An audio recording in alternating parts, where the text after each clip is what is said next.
Finally साथीहरू हामी कागबेनी पुगिसकेका छौँ। कागबेनी अहिले समथिङ कति बज्यो रे दादा?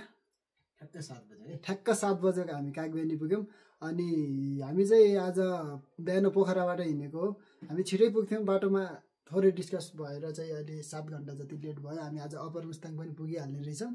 यसो हेर्दाखेरि त्यति टाढा जस्तो त लागेन, बाटो चाहिँ एकदमै ठिकै छ होइन, बिचमा कच्ची बाटो भए पनि। फाइनल्ली हामी खुसी नै छौँ। दादा सुतिसक्नु भएको छ। हामी कागबेनी पुगिसकेका छौँ। कागबेनीको होटल हो होइन, पुगिसकेका छौँ। सर्ट भ्लग कागबेनीबाट गाइजहरू सब्सक्राइब गर्नु पर्यो है। अब भोलि चाहिँ अप्पर मुस्ताङको फुल भ्लग आउँछ, सर्ट भ्लग आउँछ, टिकटकमा आउँछ, फेसबुकमा आउँछ होइन, एनी सोसियल मिडियामा भ्लगहरू आउनेवाला छ। सपोर्ट गर्नु पर्यो, अनि फलो गर्नु पर्यो, लाइक गर्नु पर्यो, युट्युब च्यानल सब्सक्राइब गर्नु पर्यो है। कागबेनीमा चाहिँ के छ भनेपछि म एउटा कुरा तपाईँहरूलाई भनिहालेँ, महँगो चाहिँ रहेछ है। हामी एउटा गरी खाने मान्छेहरूलाई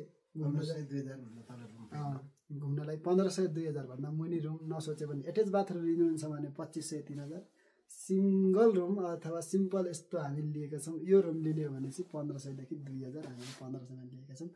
सो गाइजहरू केही छैन, खाना पनि भनिहालौँ। 650 चाहिँ मासु खाना दाइले भनिसक्नु भयो। 450को सादा खाना, 650को मासु खाना। हामी मासु खाना नसक्ने मान्छे त होइन, तर दादा चाहिँ मासु खानुहुन्न, त्यही भएर दादालाई चाहिँ सादा खाना, मलाई चाहिँ मासु खाना अर्डर भइसकेको छ। सो गाइजहरू त्यही नै हो। यहाँ चाहिँ अब फलो चाहिँ गर्नु पर्यो है। ल, थ्याङ्क यू।